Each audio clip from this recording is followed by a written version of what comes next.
Hi, my name's Andrew, and I'd like to take a moment of your time to introduce you to the new feature set in Cubase Pro 8. Now, our developers have been working hard behind the scenes to bring an innovative new product to the market that makes it more powerful for you to create and compose music at home.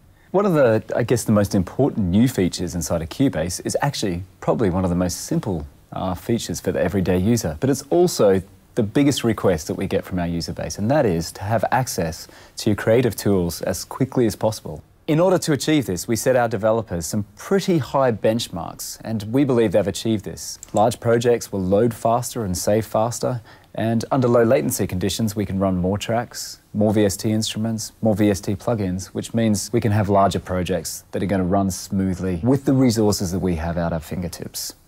So we have a really big feature coming up now that is one of the biggest feature requests by a lot of professional users and even home users. It's all about trying to get the perfect mix. This is VCA faders. So let's go and have a quick look and see what we can do with VCA faders. So over here on the screen, we've got quite a large project, and there's, say, 12, 13, 14 drum tracks.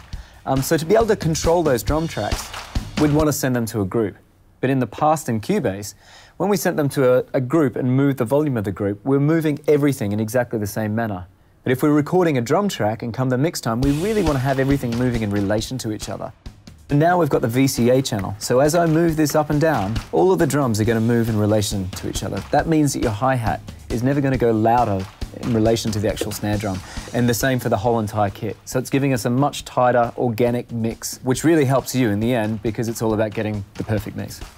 We've also recognized that you don't always have automation data at every point in the song. So maybe you haven't just decided on it yet and you want to come back and look at it later. So on the left-hand side here, there's automation data, then there's a gap, and then there's also automation data at the right-hand side. This Virgin Territories function now means that I can hit play, and as I go through, I can just select the fader, and I can preview the mix, or where I can see that instrument fitting into the mix. And once I've decided, I can let go, and the automation data takes over again. Cubase has always been somewhat of a production playground. We've led the way in terms of MIDI, VST instruments. In fact, we created the whole VST environment. And we've always offered lots of flexibility in terms of bouncing individual tracks out. But now we've taken it a step further. So if we have a look at the screen, we've got this MIDI piano part, which is linked through a VST instrument. Now, if I want to turn that into audio so I can actually start working sonically with the part, I very quickly just go up to Edit and then down to Render in Place. Or I can click on Render Setup, which is quite interesting because it allows us to bounce the part dry, so as it is, or with the channel settings, so with maybe compression over the actual channel. The complete signal path, so it's the piano as it moves through the Cubase mixer, or we can actually bounce it with the complete signal path and the master effects we have over the top. So this is really enhancing the workflow, meaning that we can get stuff out and get it into the audio domain very quickly. All we need to now do is just hit OK, and you can see instantly Cubase starts rendering this piano part and it will turn it very quickly into an audio file. The other option I have selected is the option to mute the source. So that now means that the MIDI file is muted, and if we go just below, you can see now we've got the perfect audio file of what we had played in the MIDI track. So you will have noticed today, as we're working through the new features in Cubase Pro 8, that I'm sitting in front of this amazing controller. Now, this is the Nuage controller, and Cubase Pro 8 fully supports the functionality of this controller, so anything we do in here will be reflected in our workflow inside of Cubase Pro 8. The general theme of, this video is to show you how much time we've spent in increasing or enhancing the workflow inside of Cubase. Of course, there's so much functionality, and we really strive to make this functionality as clean and as accessible as possible. So over on the right-hand side, you'll notice this new dockable window. We can get easy access to our instrument racks, or at a click of a button, we can go across to our MediaBay to, say, drag a sample straight over into our file. Or if you go over to your left-hand side, you can see we've completely cleaned up the track listing to make it as easy as possible to get around the project window. So as well as dockable windows, we've got something pretty exciting for our PC friends, and this is Windows handling. So you'll notice here, I just click on a window, it appears. That's quite standard for, most setups, but you'll now notice it on the PC. I can drag it over to the next window, and I can click on it, and I can resize it, I can close it, and I can open it up in exactly the same spot and the same size. Seems like a simple addition, but our PC friends will know this has been impossible on Windows for years, and we've achieved it in Cubase Pro 8. A lot of the features we've gone through today, are based around the whole production process. But let's stop and then just go back to the very start of the creative process. And this is composition, which is exactly what Cubase was originally intended for.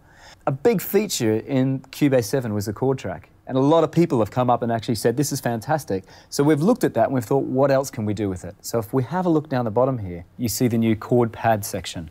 So this allows us to quickly click on chords that we want to access. Not all of us are piano players, so we can find the relevant chords just by scrolling through different inversions and then right mouse click. And now we can start to build on our chord track, take our project in a new direction. So there's nothing more exciting than getting a new product, taking it home, installing it on your machine, and just seeing how it shapes the sound that you have already recorded. Now we've given our developers, I guess, free license to come up with some new, creative and innovative tools to help shape the sound that you've recorded. The first three are the new multiband compressor, envelope shaper, and also expander. I guess a long-awaited, it's not an addition, it's a re-addition to the Cubase range is the Quadrafuzz 2. We've now got an acoustic agent inside of Groove Agent SE, and then a new VST bass amp. So we're joined in the studio today by Torben, who's been kind enough to come in and play some bass on this track that we have up here.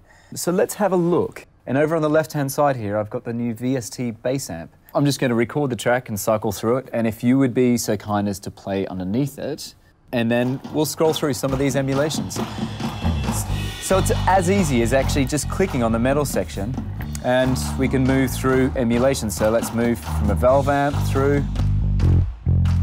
And I think I like this because it's got a nice high mid and it's actually poking through the mix.